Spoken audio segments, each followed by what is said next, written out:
All right. Yeah. Very, very glad to have this DeFi panel. And, DeFi itself has gone through a lot in the past few months. And every time, every week we see something new coming up. And even if you like in fact, not even every week, every morning you wake up to something new in the world of DeFi. That's how crazy it has got. And then, very glad to have the best uh, folks in the ecosystem here to talk about, where DeFi is headed. So I'll just do a quick round of introductions. Um, so yeah, so Siddharth here is from DeFi Dollar. Uh, he's been part of the ETH India community since a while now. Uh, earlier, earlier started off his crypto journey with Matic, now Polygon, was ecosystem lead there, then went off and co-founded DeFi Dollar, and DeFi Dollar is one of the uh, up and Let's coming. just say it's upcoming, Yes, Denver. up and coming, definitely up and coming. Uh, you know, uh, whole it's a whole suite of tools, but definitely their stablecoin offering is awesome, and personally love what you're up to.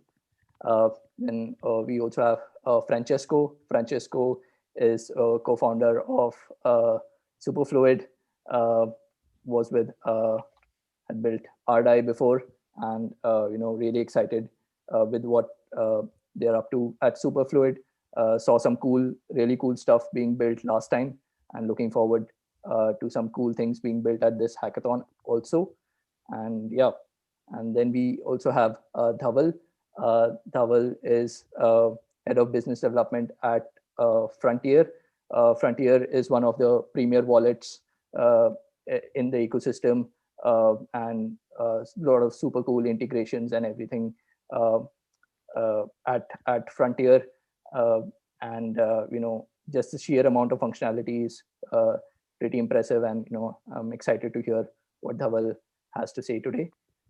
We also have uh, Julian. Julian is uh, somewhat of a legend in the ecosystem now by now, and uh, as a uh, has also been an early member of Curve, been involved with many projects. He runs Rect, which is a really popular uh, information portal for all the Rect news out there. And then love the work that he's now doing with StakeDAO also. And with that, welcome uh, all of you to this panel. Thanks for having us, Denver. Yeah. So I think maybe we can just have start off with uh, what is the most amazing thing you think uh, that's going on in the DeFi space right now. Then probably we'll move on to what's there ahead. Yeah, and feel free to also mention a bit about something that you are also working with, because uh, you're not only consuming DeFi, you're also building DeFi. So it's all the more exciting. um, yeah.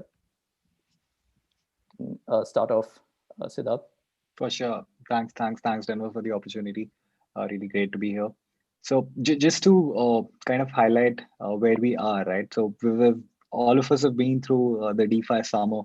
All of us have kind of participated in all these degen yield farms and whatnot, right? And it's just really amazing to see the kind of depth and the breadth as well, right, of products that are coming up on Ethereum and across different platforms as well, right? In the DeFi realm. So I think as a consequence of whatever we saw happening over the past year, there has been like a lot of load uh, that kind of just made it unusable for any sort of retail users to come in and experiment with DeFi, right? So for me, the most exciting thing is what's going to happen now. as in we've got solutions in terms of, let's say, or alternates, right, in terms of Binance Smart Chain, Matic, Polygon, or the upcoming rollups, right, like Arbitrum and Optimism. So for me, that is something to really look out for and see how it unfolds.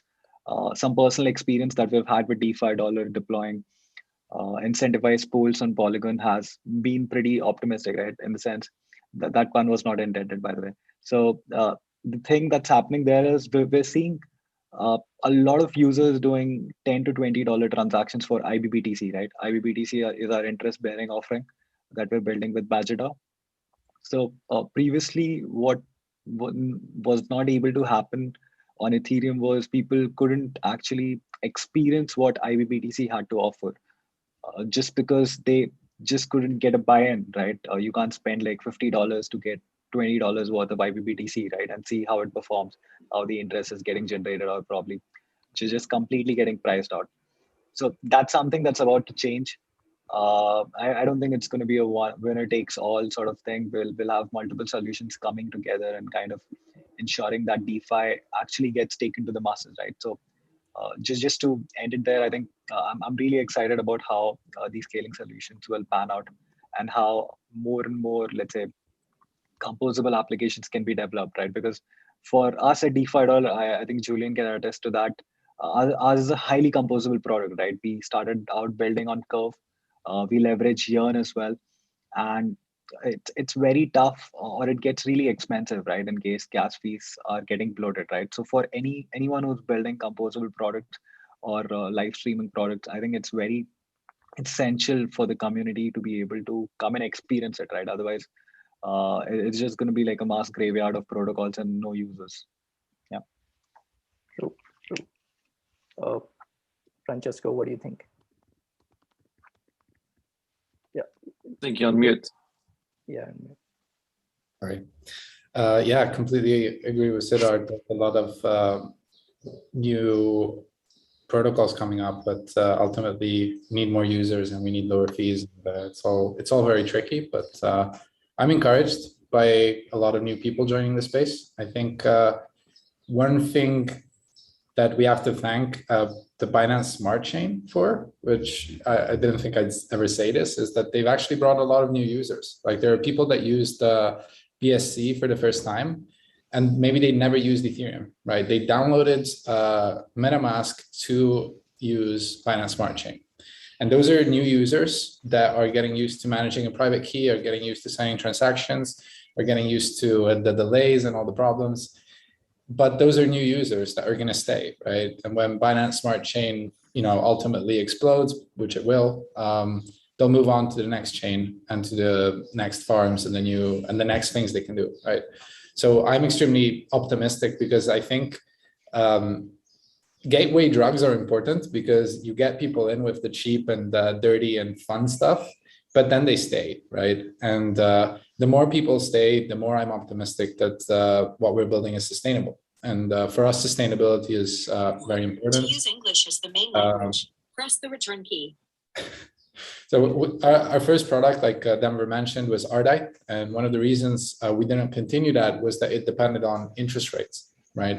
And if you build a product that depends on interest rates by other protocols, like, for example, DeFi dollar, not dunking on you at all, but I'm just saying, if those rates go to zero, your product is useless, right?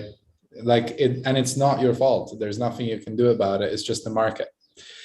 So that's one of the reasons we didn't do that. We didn't continue with that product. And instead we pivoted and we built Superfluid, which is meant to create long-standing streams of money, which don't depend on market conditions, right? And the use cases that we're starting to see also make me very optimistic because we have people that are using it to pay salaries. And, for me, building a technology that enables people to get paid is the most rewarding thing ever, because it means that their livelihood in some way is a result of, my work, which is, very rewarding. So these are all kind of positive trends that I'm starting to see. The more people we bring in and are making a living off crypto, then the more I feel that, we're having a positive impact that goes beyond just, high yields and, memes and farming coins. So yeah, in general, I'm extremely optimistic about the future of crypto. So that's my takeaway. Yep, interesting stuff. I think we'll get back to more on that a bit later. Dhaval. Hi everyone. Good. Yeah, good morning everyone from Vancouver. I just came here for like a few meetings, and I thought that I shouldn't miss this panel.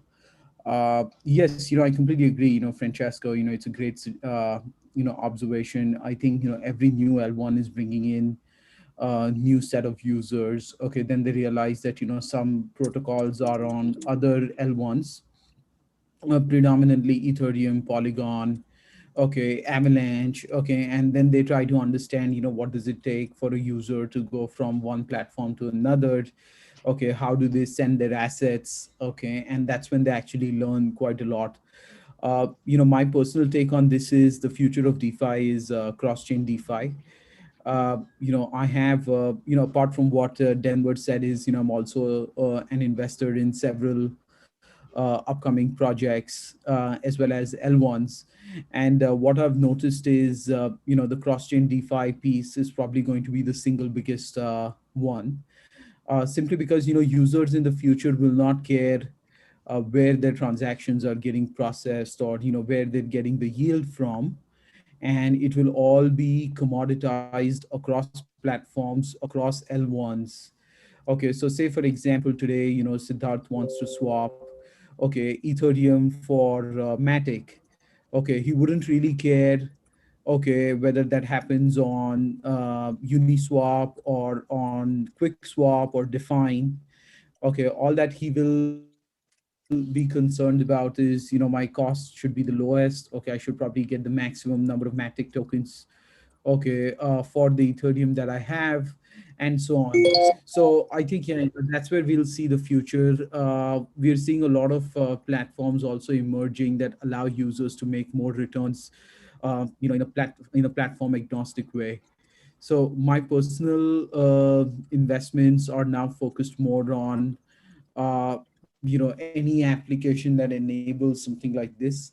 We've already seen Sushi Swap, move to other platforms. We're seeing a lot of other L1s. Okay, I'm sorry, a lot of other dexes. Looking at Optimistic, Arbitrum, look at Uniswap V3, and so on. Yeah.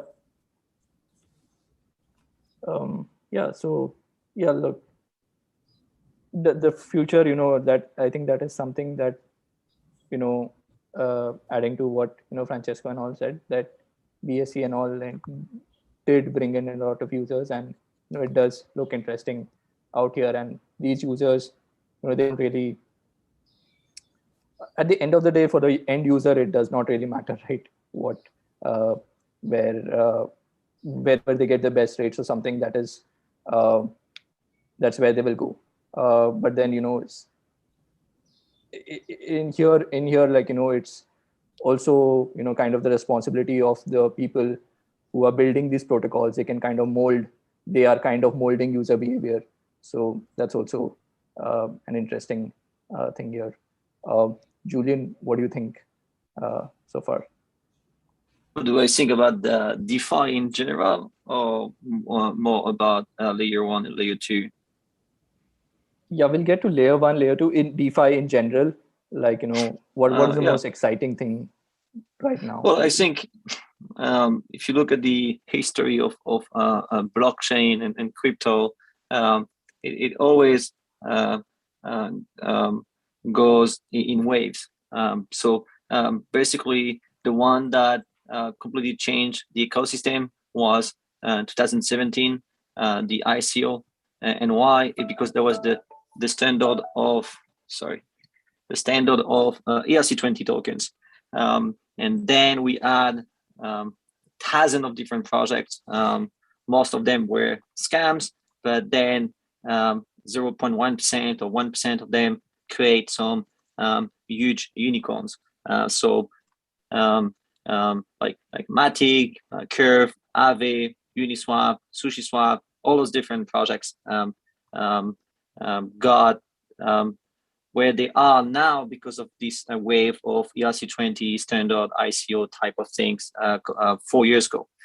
And then what we've been seeing is this new phase about NFT boom a couple of months ago. That was a new wave. Also like unlock a lot of different weird projects, and also in parallel right before the yield farming. I think the yield farming thing will completely disappear. I think people got like in terms of project giving, because if you think about it, like it might be surprising saying like yield farming will disappear in the sense like new project. Yeah, that's true, because it would be the same as saying, why don't you see any new ICO project pumping up right now? Because ICO project was a good way to make a lot of money. Well, they all disappeared, meaning that they got structured, and now it's more like equity based, and they sell, and they like you cannot do like an ICO and then raise a lot of money right now. Well, the yield farming and the NFT type of style will be the same, like Hashmax and all different projects that potentially a lot of them have no value. Then they will slowly disappear. What I say is like yield farming in the sense of like shitty like doggy projects and food projects, all those kind of things will slowly disappear. But then what it will unlock like some new mechanism. So you will start seeing like what the traditional finance has been building over the past 40 or 50 years. So we'll start having some like debts, bonds, like options, futures. So the market will get more mature, which has already happened over the past few years, but then start using some very advanced mechanism that the traditional finance has been building. So for example, like on the panel right now, like Sablier, I think this technology about making salaries on the second based, this will start completely disrupting the ecosystem of DeFi. And then what we've seen in the stablecoin space and DeFi dollar and all those different projects will start combining DeFi Lego together. But for example, right now, what we've seen, we first deployed Curve. That was about 3-4 months ago. This concept of using an NFT and then encapsulating your representation of your swap into, for example, a huge swap, for example, using synthetics. So you can make like $100 million at zero slippage, but using an NFT, which is not actually a game.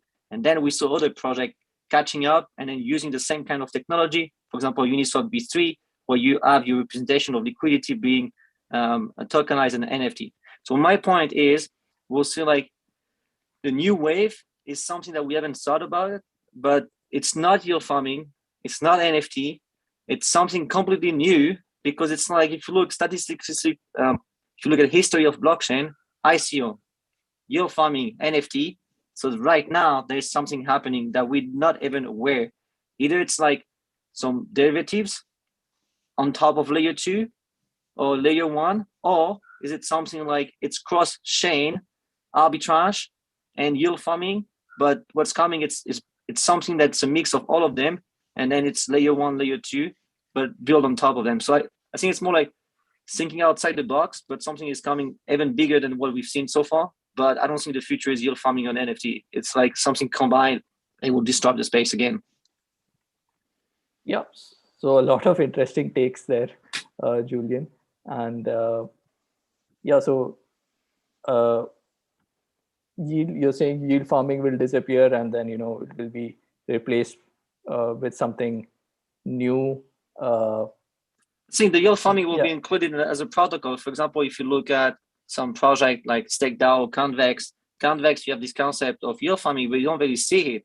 It's just like integrated inside the protocol. Right. It's not like even talking about it. Right. I think the future, and that's what StakeDAO has been working on as well, or like other project, is the yield farming would just be a feature of the project, but it wouldn't be, oh, this project is doing yield farming, so this project exists. No, yield farming is just a way to incentivize people, but it's not actually the product. The product is not yield farming anymore. It used to be. So a lot of different products were going live online and offering some crazy API as their main purpose being a yield farming project.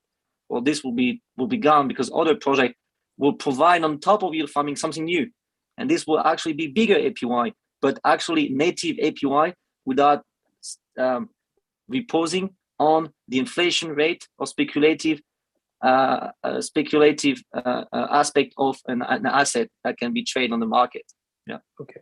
So yeah. So then again, like, and I might be a bit uneducated on this, and definitely, all of you know much more on this than me. Where's the APY, and what is going to be the major source of the APY then? Is it still going to be yield farming under the hood, or how is that going to work out? So yield farming rewards can only sustain to a point in time, right? Like I think take any example, take Yearn for example, right? Yearn is not doing any yield farming rewards, right? They just did it for a very short period, and then they've built like a very stellar community which is kind of self-sustaining now in the form of a DAO, right? And they're building and shipping, and they just keep on doing that. It's like a perennial machine. They did it indirectly. They did it for themselves. Exactly. That's true. I mean, when you print 6,666 WFI, which is 450, $500 million for a team of less than 10 people, it's kind of yield farming, but just for a small amount of people. Yeah, I'm kind of talking more from the perspective of, let's say, retail, right? So I understand that, right? That's a whole different debate on what's the maximum supply for Wi-Fi, right? Like, should we be printing more or not? But it's just about ignoring the fact that they printed more. But I think they've kind of demonstrated the fact, right, that yield farming can definitely be used to kind of invigorate communities and kind of bring together a bunch of people who can ship something as huge as a Yearn, right? Like there have been so many competitors out there, right? Like it's basically just kind of demonstrating that was a tool, as Julian mentioned as well, right? Like your product cannot be yield farming anymore, right? It's just a tool that can be used. It can be used to onboard more users or to keep them incentivized by printing more or whatnot. But it's more about trying to ensure that there is some added utility that will be on offer, right? So we've seen use cases like lending and borrowing happen, right? Now, the usual transition is to go towards more complicated products, right? Like we've been seeing that with Open, right? We're building Opeth as well on top of Open Finance. So I can like really vouch for that. There's not been an explosion in sort of volumes on-chain derivative protocols. People like Pop is doing pretty well. So there are things which are happening and they'll definitely be happening on layer 2, right? Because rebalancing and all of that cannot be done on layer 1 on Ethereum. It's just impossible, right? You can't really have that sort of fast response time. So what's going to be next, in my opinion, is going to be like more complex, or not even complex, like a further diversified range of financial products, right? It can be as simple as, let's say, options and even derivatives, like sort of an FTX sort of an experience, right? Where you have like a dedicated pool, and then that can be used to go long and short, and also like enter into multiple trades at once, right? So that's something that's not possible for happening on chain at this moment, right? So it's just about gathering all of these primitives, let's say yield farming and whatnot. Yield farming is going to dry out, right? No protocol can have perennial rewards, right? Or people will just sell your token to the ground, right? So that's going to happen. So no longer, we've had a fun run, right? Like there were like 10 projects coming up every week. That's kind of dried up now. It's never going to go away, but the kind of discussion is going to change, right? Like Ethereum gas fees dropped below sub 10, right? Sub 10 Kwe, which is kind of an indicator that, okay, layer 2s are doing well probably. But yeah, there is lesser interest for people who are deploying these sort of, let's say, doggy or cat or food tokens on Ethereum, right? I think something happened in the past 2 days, and again, gas fees shot up, let's say 100 Kwe, right? I mean, it's thinking that yield farming will not disappear. I mean, in DeFi, things are moving very fast. It will be the same as I mentioned before, saying why don't we see any new landing page about the new ICO token not raising $150 million? I mean, the point is say that, but that's not. Let me just add something. Let me just add something. Is like, I think like because the space is maturing so fast. Imagine two different actors, A and B. A offering native yield farming, but in the sense of capturing value. So for example, on Curve, it's called trading because it's trading fees from an auto market maker. On Aave, it's called fees from the lending market. Those two different things, which is like auto market maker in one side, lending in the other side, without even talking about futures or options, those different rewards are actually native rewards.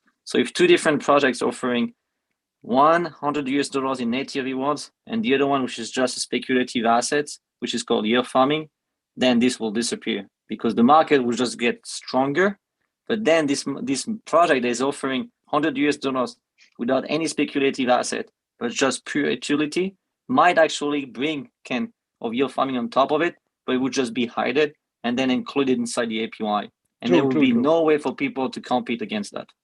Correct. True. So I think as a product, yield farming is going to disappear, right? But let's say projects like Curve or any good projects, right? Like who are delivering actual value on the ground to users, they will definitely have it as a lever, right? To kind of attract more users or to keep them incentivized, or just as a sort of a, let's say, moat as well, right? Like we all saw what happened with Uniswap and SushiSwap, right? So there will be different use cases, definitely, but as a product, you can no longer bank on, okay, we are offering yield farming, right? That's going to dry up for sure, right? That's already dried up, right? If you look at the on-chain volumes on the transaction volumes, that's no longer existing, right? Yep. And we're making a transition towards a different sort of. Still there.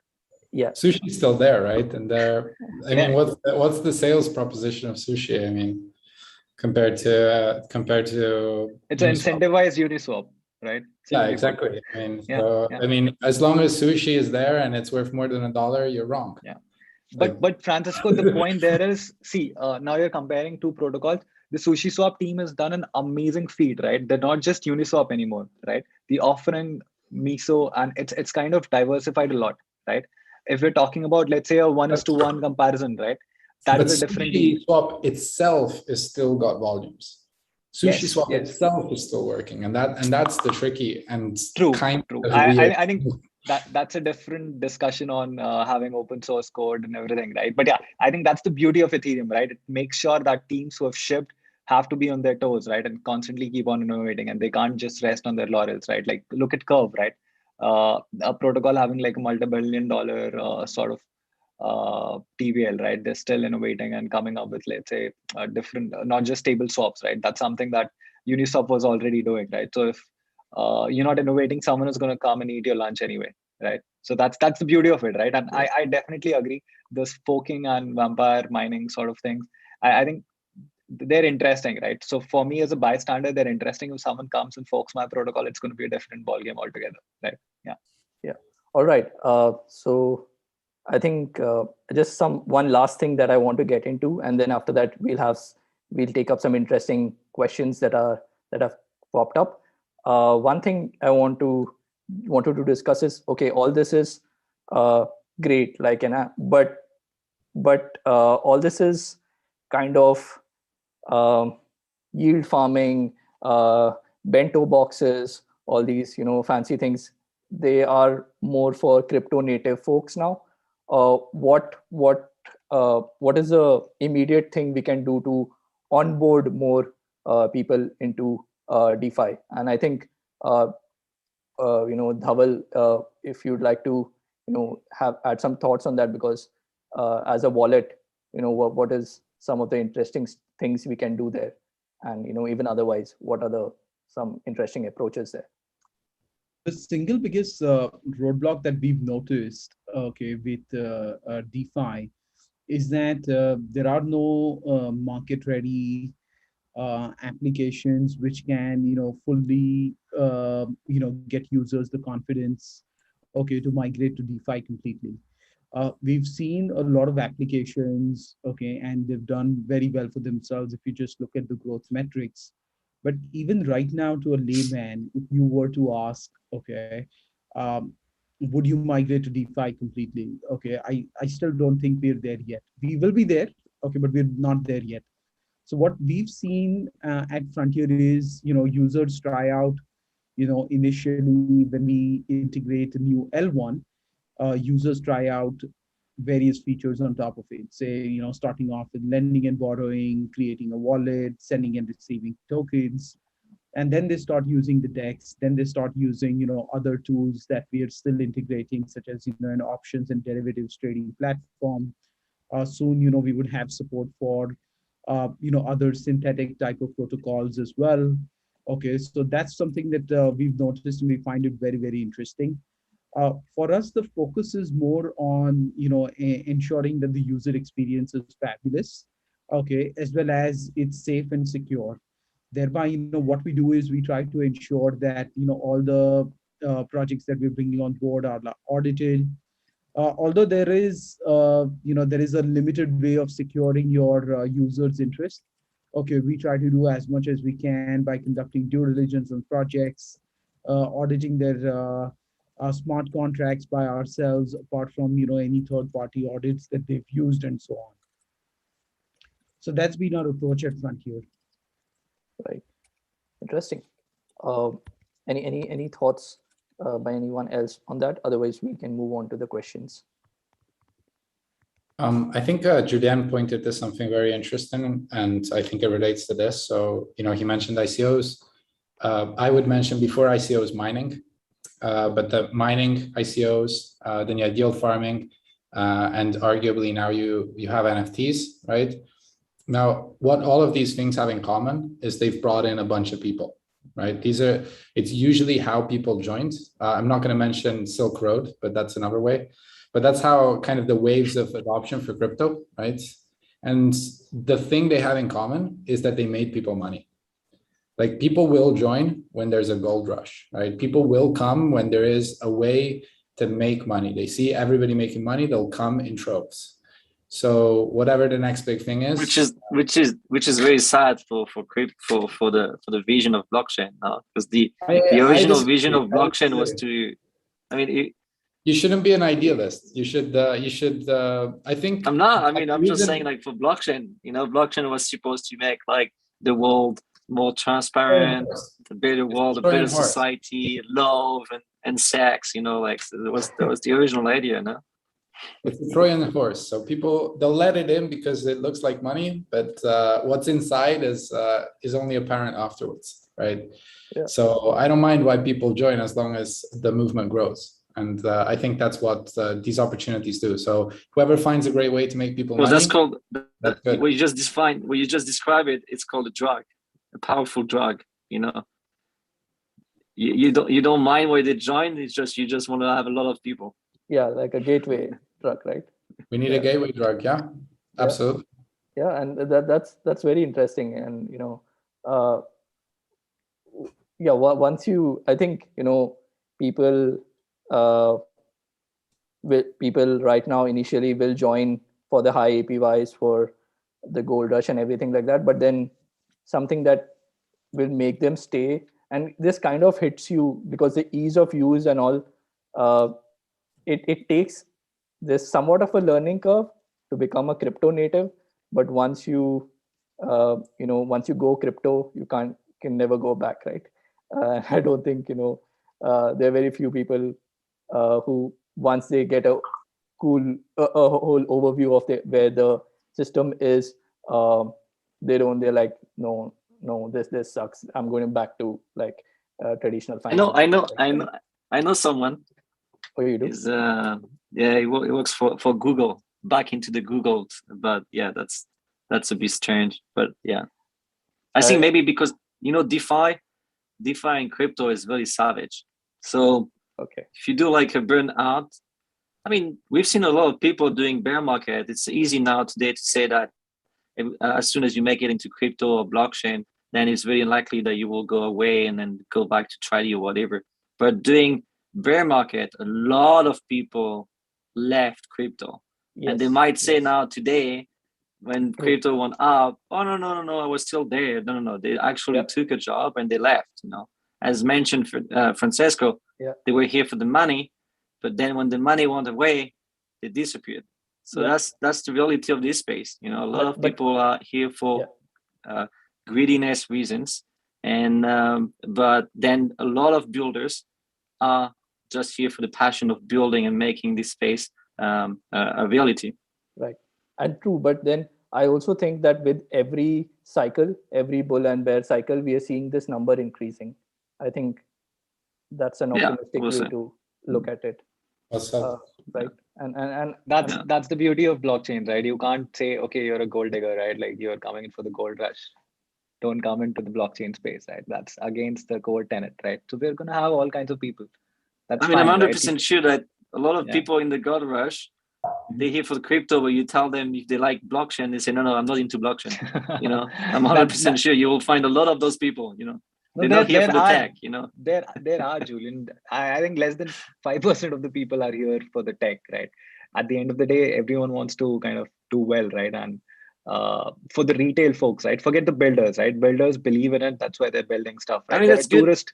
That's good for They're a- business, man. Yeah. I won't agree against it. I mean, wrecked Yeah. that news, the more people get wrecked, then the business is flourishing there. So that's good. Yeah, it's just you have to sell picks and shovels, right, in a gold rush. So that's what Rec does, right? We love Rec. So that's all. We that's always gonna we be the are case. all wrecked, you know. Hey, I mean, Alright. not gonna lie, I joined it in 2017, right, in the bull market, right? It's for me, the crypto industry is made of the people who stayed. Yes. Exactly. Exactly. Yeah. Exactly. And Build through. You know, like having said that, like, you know, one of the opinions I have, you know, it's probably just an opinion, is that, you know, we are seeing some very, very disruptive negative signs from the regulators, especially here in Canada. Okay, so here we see that, you know, one of the provinces has banned Binance. Okay, and suddenly, you know, Binance had to sort of not accept any user deposits, start refunding to the users. A similar move was by UK. So what happens is, you know, while the number of users are constantly increasing, okay, there is, like, let's say, if all the governments had to, you know, suddenly clamp down on crypto in a coordinated move, okay, that would really take away a lot of the confidence that's already built in. Yeah, regulatory. It's unfortunate, but then, you know, let's see how that plays out in the long run. Sure. That's always the cold shower. Yeah. So yeah, I think you know, there are two amazing questions that I'd like to you know, bring to your attention right now. Yeah, one is you know, what do you think about concentrated liquidity? You know, what all the future DeFi apps use it, because it all started with AMM in Uniswap. Now every other protocol is using it. So what do you think about that? Like the V3, like, will the V3 upgrade, will it become like commonplace? Or what do you, any thoughts on that? I mean, the V3, the Uniswap V3. Yeah, the updates that came with it. I know there's like a license and all on that, but then, you know, what do you think about that whole concentrated liquidity thing? Yeah, I mean, I'm probably a little bit biased by the curve approach on fully automated auto market maker. But I think that Uniswap V3 is very interesting in the sense of not so much on the retail side, but as soon as more traditional actors. I mean, my background is algorithmic trading, quant things, but been talking to some friends from the traditional financial space that they do market maker, arbitrage, liquidity provider, and all these different things in the traditional market. Well, when they start understanding this kind of concept across different ranges, and then you can automate strategies, then Uniswap will be very powerful, because if you start embedding new actors that understand how to profit from those different concentrated liquidity across different ranges, then it makes the protocol very powerful. And I think we'll be moving into this kind of things very soon. Like more to market maker will follow up on this kind of architecture. So I think it's pretty solid. And also the concept of NFTs that was taken up from Curve side, but now integrated in more representing your position as a LP inside this game, which I think then on the top of it you can build many different derivatives, or like options and futures on top of it, which it's very powerful. So I think it's well played, and it was, for me, the architecture was designed by more like people from the traditional finance experience. Yep. Interesting. I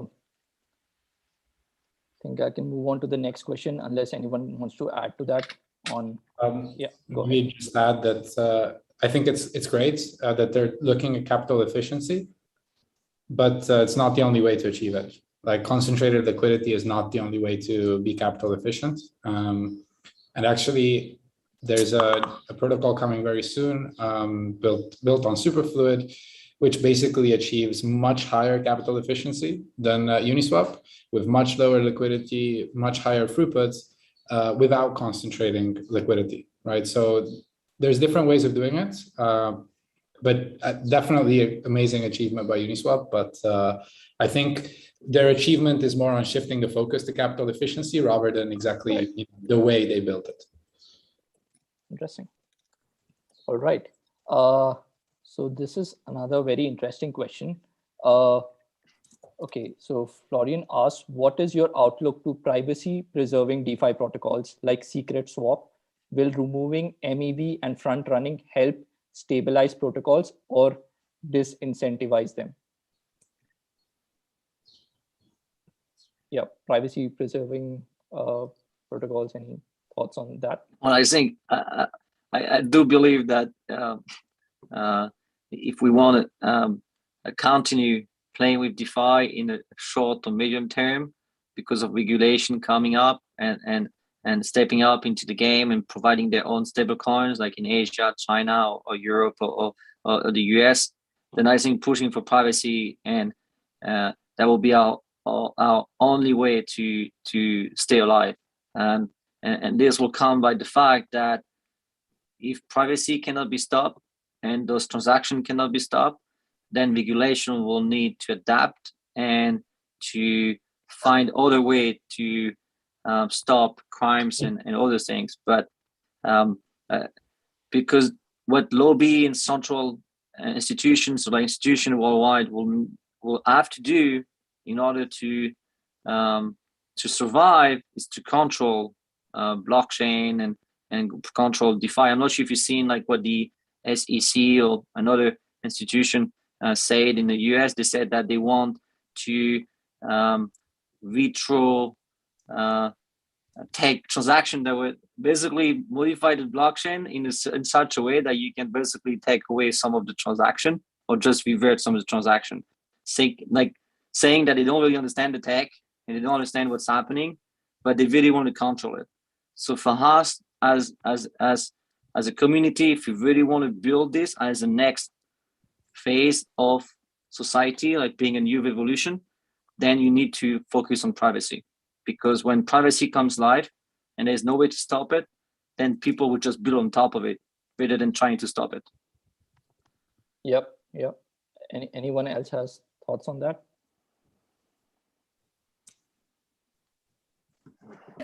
There's a second part of the question also that I think is really interesting. Can move on to that, I guess. Will removing MEV and front running help stabilize protocols, or will it disincentivize them? I think you can't remove MEV, right? It's how it's a function of how consensus is happening, right? And reordering transactions is something we're seeing a lot of heated debate on this, right? On how, like for example, the trade-offs between how let's say Optimism or Arbitrum handle the question of MEV, right? I think it's not about. I think there are philosophically varying reasons for it, right? MEV is something that people have outcompeted for, right? There are so many bots running, there are so many people doing it that it's very tough. You have to be really, really efficient in order to make money, right? And there are people working in that realm which have kind of made a lot of tools open source as well, right? So it's not a function of removing it. It doesn't. Protocols, as far as I know, users are getting front run, right? And until unless they're like huge, let's say protocol to protocol transactions, I don't think Uniswap gives too much attention, right, to whether there is minor extractable value, right? It's just volume for them at the end of the day. So for users, I think in order to give a superior experience, obviously people are losing money, right? Because every dollar made by people extracting value from MEV is a dollar lost by the user, right, who is probably not that well versed or is not aware if something is happening. But we're seeing a lot of new tools come up, a lot of protocols actually being aware of this and kind of trying to incorporate that in their outlook from the start, right? So it's definitely going to be there. It's just about how people approach it, right? And having your stance clear on it, right? On how front running or other things can be stopped, right? Or basically, what is your take and approach to tackle it, right? Because it's going to be there. You can't deny the existence of that fact. Yeah, I mean, even if you look at traditional finance, front running is inevitable. I mean, somebody always has to order transactions. The only thing you can do is not order transactions, which is also how some protocols are doing it, right? If you batch transactions, then there's no MEV. So that is the only solution, but it doesn't really work because then you're not really trading, right? So yeah, you can't eliminate MEV. It's going to exist whether we like it or not. And, it happens in traditional finance, it happens in DeFi. It happens, literally almost in every part of the world, in every industry. So I wouldn't be too concerned about it. Like, one must do whatever is best possible to reduce the possibility of it. Okay, but that's pretty much it. There's not much beyond that one could do. Right. I mean, this is what I do every day, like market maker, arbitrage, liquidation, flash loan, and other things. I think like that's the thing is at the beginning, massive opportunities, massive APY, and the reason for that is because the market, the liquidity is not healthy. So that's why you have actors that are able to make massive profits. Right. But then if DeFi is here to subsist, survive, and will be the new traditional finance in 10 years or 15 years, it means that arbitrage opportunities there won't be much. There won't be many opportunities on the market. Why? It's because the market will be stabilized. I always say, no flash loan, no DeFi, no arbitrage, no DeFi. Basically, the more you have of those actors trying to take profit, when you have a profit somewhere, or like an arbitrage, it means that the market wasn't healthy enough. So that's the reason. And then if there is people making arbitrage or trying to use the main pool directly or without trying to use the miners directly, it means that the cryptonomics or the architecture isn't built correctly. And then people will just modify and will just update, and they will just provide some tools for free for others to not get front run or not get arbitrage. And this is already what's happening. For example, we have a project called Archer. Instead of Archer trying to operate behind the scene or in the dark side or dark net or whatever, and trying to use that tool for themselves for pushing transaction, then people don't actually go into the main pool and then they're going to get front run. Well, they give this tool to anyone. Then you just basically eliminate the arbitrage opportunity for others because the tool is accessible to anyone. So it's just a matter of how this space is evolving in the sense of if there's a problem, then you will have someone that will try to take profits of it or will try to build a solution for others to be able to use it because the incentive mechanism will bring them more money. So I think it's actually very good. The more hacks, the more exploits, the more arbitrage, the more liquidation, the more all of those things will just make DeFi a very safe place to operate, make money, and also drive the future of this society. Right. Yeah, great. Yeah, couple of good insights there, and yeah, looking. Yeah, and overall, then the whole goal of all of this is if it makes DeFi more stable, then it's a force for the good, right? But like in the wild west of DeFi, anything is possible. So let's just see. We'll have to wait and see how everything plays out. And yeah, on privacy preserving, on that note, would also like to mention that our next workshop, also starting in about 4 minutes from now, is with NuCypher. So those of you who are interested in using building privacy into your apps, do check out, do join us for that workshop also. put the link up in the chat. And yeah, with that, I'd like to thank all of our panelists for joining in today. Siddharth, Francesco, Dhaval, and Julian. Thanks a lot. Thanks a lot. Really great that we could have you here. And I know a lot of these discussions would, much more nuanced than we could discuss right here. But then, it was definitely great starting point to, whoever chanced upon, whatever we have discussed today and will chance upon it in the future. I think it's a great starting point for them to dive into the ecosystem. Thanks, everyone. Thanks a lot. Thanks for having us, Denver. It's really a pleasure. Good seeing you, Siddharth. Francesco and Julian, I'll connect with you offline. It's great to have you here. Yeah. Nice to Thank meet you. you. Thank you, guys. Yeah. Thank you, everyone. Yeah. And Bye. Bye-bye. Yeah. cheers. Thanks, folks. Thanks, Siddharth. Thanks, Francesco, again. Yeah. All right, folks. Cool, man. Yeah. Thanks for joining in, Julian. Yeah, so I think I'm leaving because they didn't leave, they didn't stay as well. Cool, No, man. no Thanks for worries. organizing it, and ping me for the next one. Sure. A lot of comments loving your background, by the way. Oh, the dog. Yeah. Yeah, it's funny. This dog is amazing, man. That's the best dog. It's like okay, man. See you on see you online. Yeah. Bye bye. Bye-bye.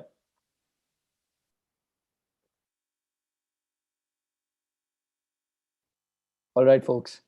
Time for us to jump into the next one. Hope you all make it there. Thanks again.